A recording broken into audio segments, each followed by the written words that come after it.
What do I enjoy outside of work? What do other people say about me in their feedback?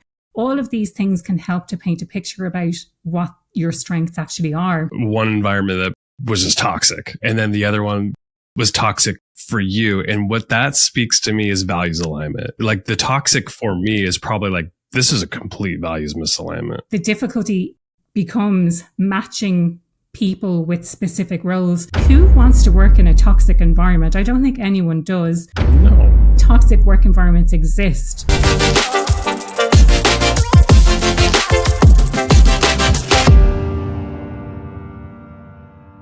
Aoife, it is such a pleasure to have you on Transform Your Workplace. Thanks for coming on. Thank you, Brandon. The pleasure is all mine. I'm such a huge fan of the show, so I feel absolutely privileged to be in the guest seat today. Thank you so much for the invitation. I love it. Yeah, because you host a podcast as well. You're doing some amazing work, and this all stems from your corporate life. You transition into happier at work, and you've got a whole framework around it. When looking at your LinkedIn bio, it's an amazing profile because a lot of people don't structure their profile in a way that it's like you see these corporate jobs and these breaks in between this, say travel break, and you are jet setter. You are traveling all over the place in between these probably intense jobs in the corporate world. How did the corporate world shape the way you're thinking about work right now? Really good question. So when I first started my early career, I loved work. I was so ambitious. There were two really standout organizations that I worked in. One was in London, one was in Australia, and they both had these amazing cultures. And I think I took it for granted. I thought that that's what work should be like. I thought that's what work was like. And then I had experiences of two, let's say, alternative cultures that were toxic. One was toxic, I think, for everyone who worked there. It was quite competitive, quite misogynistic, really high turnover rate. And another one, I think, was just toxic for me. So it wasn't that everyone thought it was toxic. I think it just was an organization where I could not thrive. And having experienced those really positive cultures, and then the juxtaposition with those cultures that were less than positive, it just showed me that I suppose I want to tell people that this can exist, like that you don't have to stay as an individual, you don't have to stay in a role that you really dislike or that you feel is not a good fit for you. But also as an organization, it's your responsibility. And I say organization, I'm talking about leaders here, people in the organizations. It's their responsibility to create that environment that perpetuates thriving at work. And I think those experiences have really shaped my attitude towards how we should perceive work and how we should show up. It's interesting. You said there was one environment that was just toxic, and then the other one was toxic for you. And what that speaks to me is values alignment. Like the toxic for me is probably like, this is a complete values misalignment. Yes. How does like values play a role in, employees like yourself at the time choosing an employer, and how quickly can you figure out like, this is not in a fit for me at all? Such a great question again. And so if I cast my mind back, like let's say 6-7 years, and if you had asked me, Aoife, what are your values? I would be like, I have no idea. Right. I have no idea, A, what my values are, B, that I could have values as an individual. Of course, I knew what corporate values were. We had the corporate values plastered on the wall. We had them in our email signature. I knew what those values were. But you're absolutely right in saying that I didn't see the alignment between what those words were saying and the behaviors that were expected, that were associated with those words, and how everyone else in the organization was actually showing up. To your point in relation to how quickly can you figure things out, I think in that situation, the first situation that I mentioned that was just completely toxic, within 2 months, I was kind of looking around going, something's not right here, and I can't quite place my finger on it. And that feeling sort of stayed for a while. I really enjoyed the role. I really liked the colleagues that I worked with.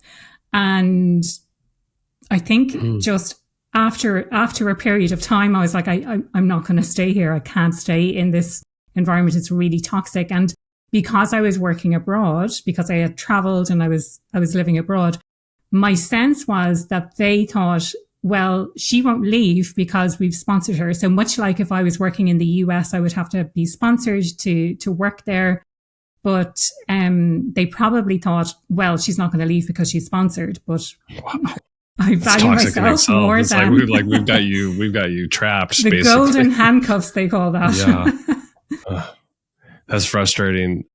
Have you seen because you've had a lot of different opportunities in the corporate world and then even on your own, have you seen most companies, are they intentional about their core values and speaking that openly with employees so they know that they can align, or is it just purely organic and you can just sort of see it happen within like the mid-level leaders where it's like we just sort of adopted values? I think there's a couple of different ways that you can think about that. So organizations have a culture, whether it's intentional or not. And the culture is largely based on the values and the behaviors of people who work in that organization. And if you're really intentional about it, then you can decide this is what we want our organization to be. And in order to be intentional, you need to celebrate and recognize people who are doing really great things and behaving in the expected way. But you also need to call out behaviors that are not tolerated. If you're not intentional about it, if you just let it kind of be organic and you're not kind of really getting in there and deciding how you want the culture to be, then it kind of can become a bit of a free-for-all. So you could have one toxic person there who's bringing the morale down for everyone, who's not held to account. And I've worked with people like that where an individual was working in our office, but his reporting line was in a different office. So he felt, I think, that he could behave in whatever way he wanted. There'd be no repercussions because his boss wasn't working directly with him. And we had no visibility of his boss. We were never asked for feedback about him and his behavior in the office, his behavior with our clients or anything like that. So I think you need to be really intentional about how you do this, and you need to get feedback from people. You know, like you say, I've been in lots of different organizations, and a lot of them are not that they're not intentional. They know what values are and they talk about values, but they don't necessarily make the link between people's behaviors and how we show up at work and how that's impacting on other people and how that relates to the values and the behaviors that are expected at work. So we might talk about them. And one example I always think of is an organization that I worked in, and one of the values was simple. And this is hands down the most complex organization that I ever worked in. So on the one hand, you're saying we value simple and things that are simple. And it became later, it's not about simple, it's about simplify. And if you want to simplify things, then don't make people jump through hoops and have to send, get approval from 5 people away and all of this kind of stuff. Like, it's not simple. So I was about to say, it's simply not what the value was. It just was not how things were perceived at all. And I think the difficulty here is if you're saying simple and the organization is not simple, it kind of makes you think, okay, so on the one hand, if you're saying simple, but the organization is not behaving in that way, or the leaders are not behaving in that way, well, what else are they concealing? What else can they not be trusted to deliver on, So it kind of makes you question everything as an employee. Yeah, I was having a conversation with an owner of a business the other day, and we were talking about core values, and they're like, kind of like, why? Like, what's the point? And I'm like, okay, most organizations, they might have like a vision or a purpose, and they, aspirations for 5 years down the road, here's where we want to be. But without core values in place, that's sort of like your North Star. It guides all of those decisions along the way. And like you said, if you bring in a toxic leader, that one person can totally sour the whole culture, especially if you don't have those guiding principles in place that will drive you towards that vision that you want. Yeah. And so I know you believe in this too, but like, just be intentional about the core values and have it guide those behaviors because it also gives you permission to hold people accountable to those. Exactly. And you can interview to those too. So like, what I always say is like, we interview based on the core values. So we bring in the right people that align. And then you can also use your performance management system that has core values in it too. So you can hold people accountable to it. So I don't know if you agree with that or not. Yeah, I do to an extent. But what I will say is in that organization where we had that value of simple, that was part of the performance management process. And in order to do that, all you had to really do was come up with one example, when in reality, what you should be able to do, and maybe this is more of an ongoing discussion with your manager as opposed to being captured quarterly in a platform about your performance, but show that on an ongoing basis, you're living the values. And going back to what you said earlier, Brandon, this idea of the mission, like this is what we're trying to achieve, but actually how are we going to achieve it is by living these values. And how do we want people to behave? Is it putting the customer first? Is that one of our primary core values? Are we always putting the customer first? Are we putting employees first? I'm like, simplify. Are things simple? Are you trying to do things as efficiently as possible? Are you trying to have fun along the way? Because, not taking things too seriously. Do you focus on excellence? Like, is that something that's really important to you, that everything that you put out there is top notch, really high quality? Are you leading with curiosity? So instead of jumping the gun, instead of blaming, are you leading with curiosity and asking questions about what's actually going on? What's the reason behind this? Are you interested in people learning? How can we learn from our mistakes? How can we learn new technologies in order to improve our business along the way towards achieving this mission? So that's kind of how I would think about it. When you were in these various corporate roles, you're doing a lot of traveling too, and then you take breaks and do some traveling. But what was the moment you're like, I'm going to go on my own and start my own thing, and you started Happier at Work? And I want to just hear about that experience and the why behind it and what you're up to now. I know you got a framework. I'd love for you to just dive into that too. Yeah, of course. So I had that experience in Australia, and then I had another experience. So those two workplaces back to back. And I just thought, after two amazing workplaces, then being two places back to back, I completely and utterly 100% blamed myself. I thought there's something wrong with me. Wow. Why don't I fit in here? Why don't I belong? It was a huge knock to my confidence. It took me years to get my confidence back. And I had a conversation with my manager. In my most recent corporate role, I had two options, and I probably would still choose the same one, although on paper, it's maybe not the best option. So I had two options. I could join the senior leadership team doing a role that I wasn't really that interested in, or I could report into someone else on the senior leadership team and do a role I was much more interested in, much more capable of, and would have really excelled in. And I chose the leadership team, by the way. The difficulty is the person I would have been reporting into and the role itself. I think that a lot of people left that team because the role became very repetitive, very monotonous. So they made some decisions in the business about siloing the work streams that we all had. And so it was a great opportunity for me from a career perspective. But I got to a stage where I was like, I want to do excellent work. And in this role, I don't feel like I can really bring my full strengths. And I did have a conversation with my manager, as I said, and I said, what can happen here? I'm not really happy in the role that I'm doing. Mm-hmm. And he did sort of look into it, and he made one or two suggestions. And there was talk of having a global role, but being based in Dublin. And in the end, I waited a couple of months. I didn't see any kind of movement. I didn't really want to stay where I was. So I resigned and I went on. I had no plan. I had nothing lined up. I didn't know what the next move was. But I went on and I did a career coaching diploma, and I did a career coaching certificate and a diploma in executive and life coaching and a master's in organizational behavior. And so doing the master's was like a real eye opener for me. It had, my whole background is in data and analytics and my interest was in the people side of business. So it kind of brought everything together.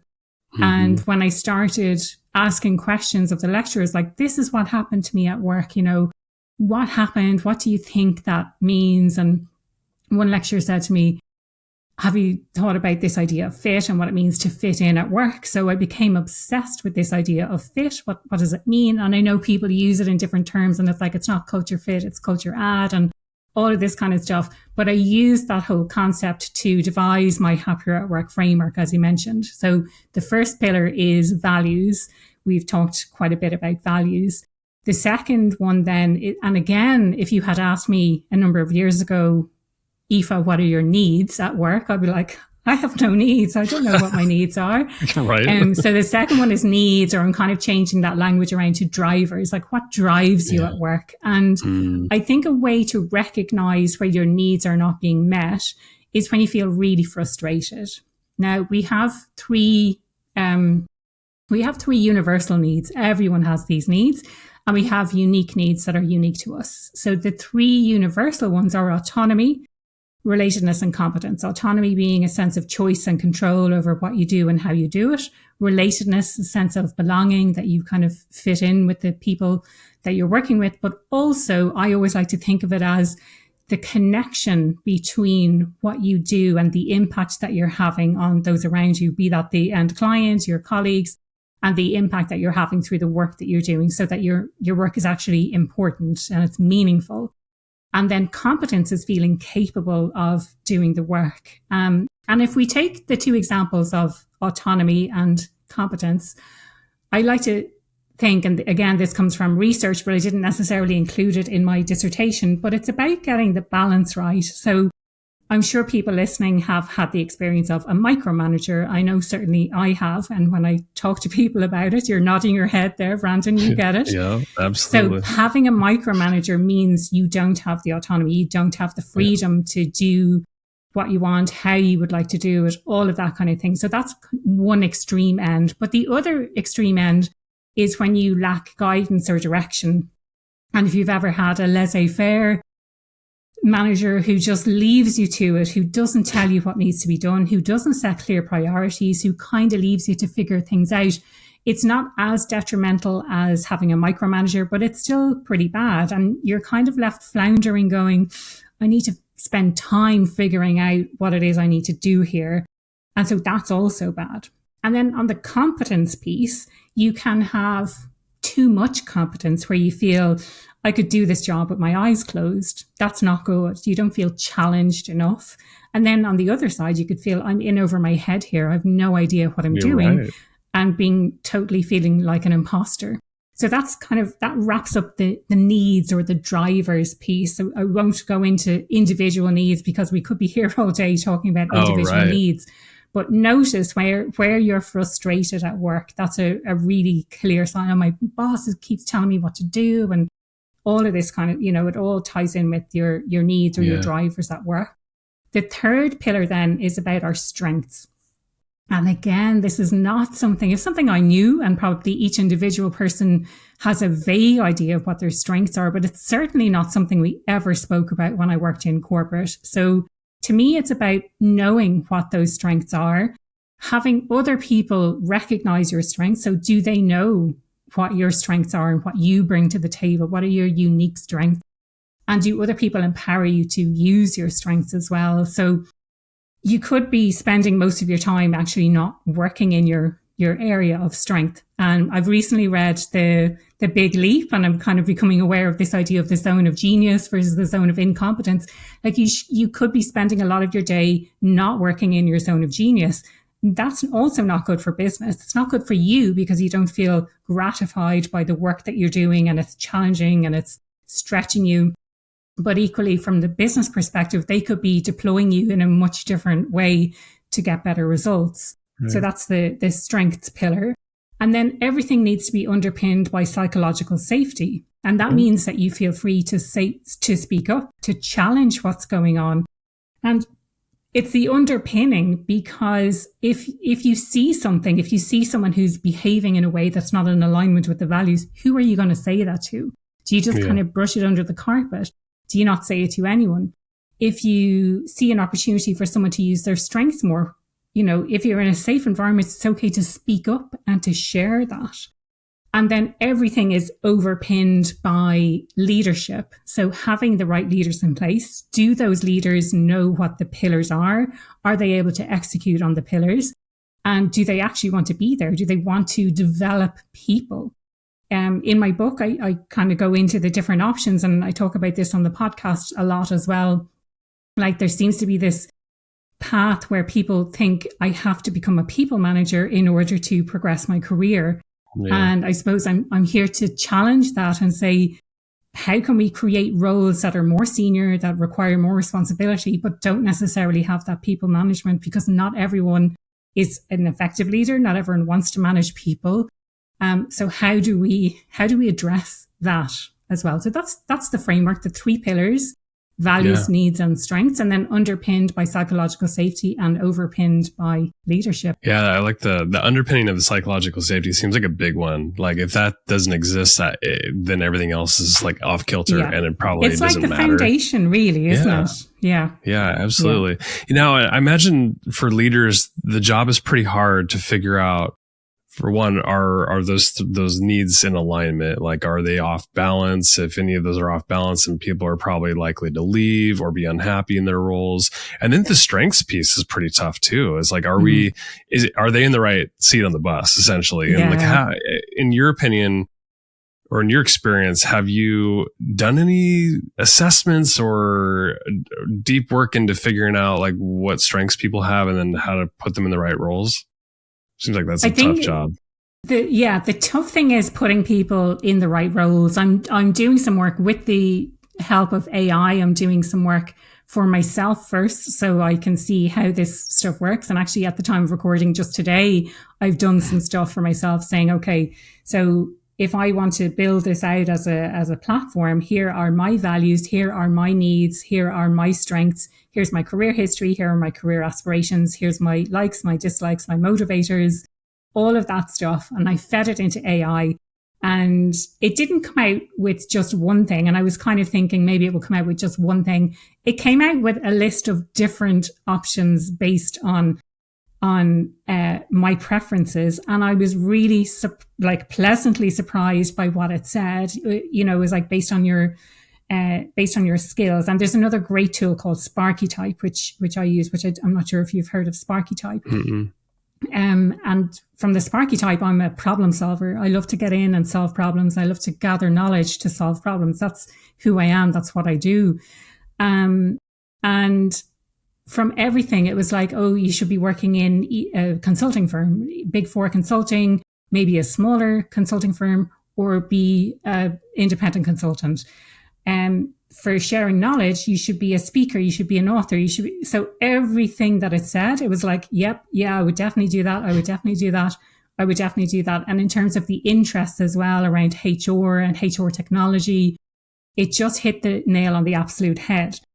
Coming back to your idea about strengths, there are so many tools out there. Some are free, some are paid. I think just taking a test as a start, thinking to yourself as an individual, what do people ask me about consistently? Like, what do people keep asking me about? Where are people asking for my help? What was I good at in school? What did I enjoy doing at school? What brought me alive when I was doing it? What do I enjoy outside of work? What do other people say about me in their feedback? All of these things can help to paint a picture about what your strengths actually are. And the same with needs. I think we don't have the language to talk about these kinds of things at work. And especially if you're working with someone who's a micromanager and you feel like they're micromanaging you, how do you say that in a nice way? Like, there are ways to manage that. There are ways to handle that. But having the language as a manager to say, do you feel like you have enough autonomy? Am I giving you enough guidance? And it could be like, you're giving me too much guidance. I need to be able to figure things, you give me up to here and I need to figure the rest out on my own. Because different people, along with the kind of finding that balance right, different people will have different levels of autonomy that they're used to, that they like. It will change from early career to late career, tenure, all of that kind of stuff can have an impact on it as well. But I think the difficulty becomes matching people with specific roles. But once we start talking about strengths, maybe it's that someone works on specific tasks within a team, and maybe they have the opportunity to craft their role a little bit more around what they're interested in, around what they're really, really good at. Yeah, I love that. Have you, I imagine you're using artificial intelligence, the tools that are out there. I imagine you could probably use some of those tools to figure out some of your strengths, to do some, like, maybe even chat with ChatGPT or other tools like it to figure out, or have it ask you questions to hone in on your strengths. Have you ever done anything like that? So that's something I'm actually building at the moment and I didn't even think that this technology existed. I was like, oh, we can create a form in Excel and you fill it out and you feed that into AI, feed that into ChatGPT or whatever it might be. But actually, I'm building something that is going to be an interactive. Here are the questions. I'm going to see what the basic version is like. I'm going to then tweak it a little bit to some specific questions. I would love to feed it with information from the book, from podcast episodes, from articles that I've seen online, all of that kind of stuff, so that it answers things in a way that I think is more sensible. But I think there was something trending a little while ago where it was like, hey, ChatGPT, from all of our interactions, tell me what you think I'm good at or something, just to make you feel better about yourself. Right. And it's really good. If you use it on a regular basis, then it's really good at knowing who you are and what you do. I think from the language that you use, from the things that you ask, from what you're interested in. And when I did that, it was actually pretty accurate as well. But now I think I'm looking at something a lot more sophisticated where it will ask questions, people will answer those questions. And then at the end, it will say, and here's some potential jobs. Now, the next step from that would be, and here's actual job postings that are available and seeing whether you'd be a good match for an organization or a specific role. When I was looking at your LinkedIn profile, under your headline, it said imposter syndrome. I don't know if it was expert. I'm trying to remember exactly what it said, but imposter syndrome expert, specialist. There you go. Yeah. So I hear this word all the time. Expert. Expert, or I have imposter syndrome, whatever it may be. So I hear this term a lot. I use it on myself all the time because I have this. I've told people close to me, and now I'm sharing it with the world here, is oftentimes when I'm idle, and I'm like, well, especially weekends where I'm just not working or doing anything. I'm like, I need to be productive, and I'm not good enough. And I'm like, people are going to find me out, or, you know what I mean? Those weird intrusive thoughts that come into play and that totally diminish what you're capable of. Totally. Do you ever feel like that, or have you seen it in other people? And how are you supporting people through this? Maybe even use me as an example. There's lots of things to unpack there if we have time to go through it. But there's two things that I hear from what you're saying there. On the one hand, it's that I need to make sure that I'm being productive in all of the time that I have. And I think that's kind of a curse of modern times where if you have any downtime, you need to use that in a productive way. And productive could be I'm catching up on Netflix or I'm reading, but you can't just be idle and do nothing. And that's a perception that we have. And I think we need to break that. It's this whole time is money. And if I'm not doing something with my time, then it's a total and utter waste. I think we need to move away from that mentality. It is hard to do that. I think just to actually spend your time doing nothing, sometimes we just need a break. And I think we need to accept that. The other thing that you mentioned about imposter syndrome, I have absolutely experienced imposter syndrome, and I've experienced it multiple times during my career, and I didn't know what it was. But for listeners, essentially it's more pervasive than self-doubt. It's like self-doubt, but other people are going to find out how incapable I am of doing the role that I'm doing. I just got lucky to be where I am. And, the talent police are going to come knocking on my door and say, oh, that promotion, that was a total mistake. That pay rise, whatever it is, we're so afraid that people are going to find us out. And we will do anything we can to cover that up as well. That's the difficulty. And when I mentioned about expert, Valerie Young, she's an expert in imposter syndrome, but she has these 5 different types. And one of the types is the expert. And the irony of the expert is they don't like to be called the expert, because with being called an expert comes all of these connotations. I need to have all the answers. I need to be able to, I need to know absolutely everything. And so you have to have all of the knowledge in the whole wide world in order to be perceived as an expert. And if someone asks you a question and you don't know the answer to it, then you must be a total fraud. And people have found you out because you don't know the answer to a question. That's all the stuff that's going on in our head when this happens. Now, there are different types and there are ways to deal with it. And I started talking about it openly about 5 or 6 years ago. And when I started posting about it on LinkedIn, people were like, oh my God, I have this. And I never knew it had a name. And I thought it was just me who experienced this.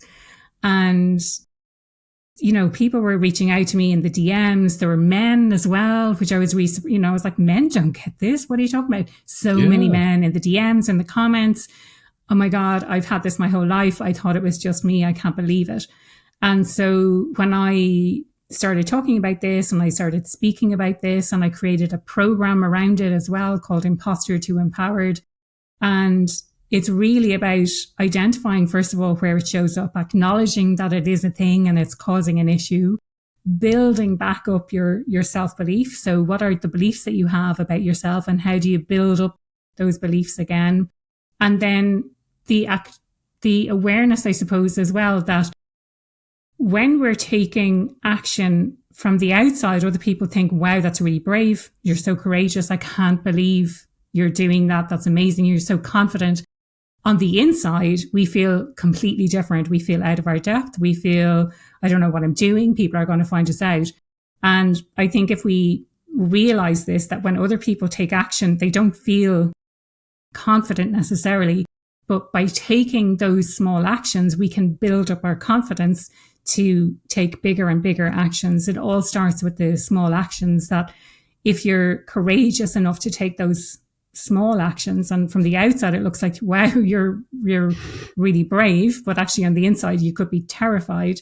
If you take those small actions, then they start building and building and building. I got 2 more quick things for you before we go.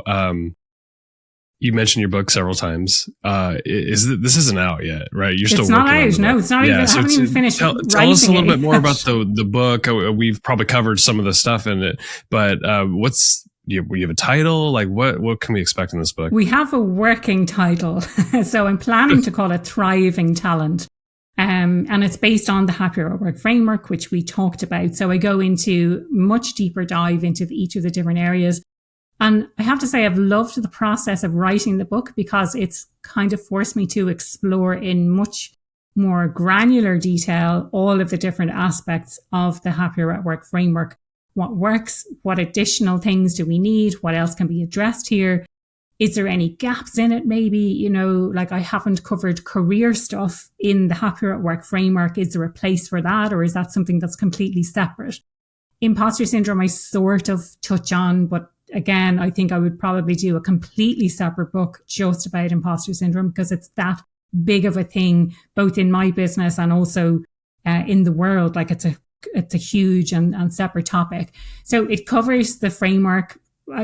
Essentially what I want to do is get it into the hands of the people who need it. So the global talent leaders, the HR folk, the leaders who need to read this with a view to, this is a framework of how you can think about things. This is a framework for you to use to become a better leader, to lead your talent in a different way, as a way to ask questions, as a way to lead with curiosity, to help people to understand themselves and to help them to manage their own careers, but also to create that environment that I think we all deserve to work in. And I think this is the funny thing, because who wants to work in a toxic environment? I don't think anyone does. No. And yet toxic work environments exist. And that's what I can't really get my head around. I'm like, if no one wants to work in a toxic environment, how are we allowing these toxic work environments to prevail? Are there people who are staying there who don't believe that they can do something else?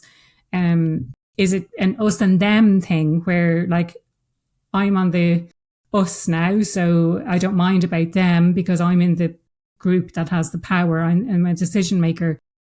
all of these different kinds of things. I've gone on a bit of a tangent, which is not necessarily related to the book, but these are the kinds of topics I'm quite interested in exploring. So the book is very much based on what I talked about, an exploration of the Happier at Work framework, but how to apply that practically in the workplace. And I haven't done it yet, but I'm looking to do interviews with some of my clients, with some global companies who are doing really great work in the area specifically of workplace culture. I love it. And then your podcast, it's got a big following. How many episodes do you have? Like, what kind of guests do you have? Like, just share, anybody who's listening who's never listened before. Yeah, absolutely. Yeah. But yeah, just tell us about it. I when I introduce it, I talk about it as being a career and culture podcast for people first leaders. So anyone who cares about people and leading people, but talking about topics relating to career and relating to culture as well, how to create great workplace culture. A lot of the guests are authors, or they're psychologists, or they're coaches, but also practitioners who are putting this stuff into practice as well. So there's a nice mix of different people who are either doing this stuff or they're helping other people to do this really, really important work. I'm coming up on a 250 episodes now, so it's a lot. Not as many as you yet, Brandon. It's a lot. I don't think people realize the work that goes into podcasts. I don't think congratulations on that. Thank you. Yeah, it's a huge amount of work, but I suppose the way I can think about it is it's my legacy now, isn't it? Like this kind of, it's not something that's going to go away. I don't know how our podcast is going to evolve over time. I'm kind of thinking back to VHS tapes that existed when I was younger. Right. You won't see that now, but because podcasts are digital, I imagine it will just evolve over time. Yeah. We're getting much more into video and things like that now these days. And I do have YouTube that I put my podcast onto YouTube as well, but who knows how podcasts will evolve. Yeah. Well, Aoife, this has been such a pleasure to have you on the podcast. I know we've been talking for a while, and I'm so happy we're able to do this. Keep up the good work. Where can people connect with you or just learn more about your work if you want to point people to a certain place? Yeah, so 2 places. Since you're listening to a podcast now, definitely go and search in your podcast app for Happier at Work. You should find mine, should be the first one that comes up, hopefully. And the second place I would say is LinkedIn. I'm very active on LinkedIn. I absolutely love it. Let me spell my name for you though, because if you're listening, you may not be able to find me. I'm sure the link will be in the show notes, but just in case, it's spelled Aoife. That's Aoife. And my surname is O'Brien, O''Brien. My guest today has been Aoife O'Brien, founder of Happier at Work. It has been such a pleasure. Thanks for coming on. Thank you, Brandon. I so enjoyed this conversation.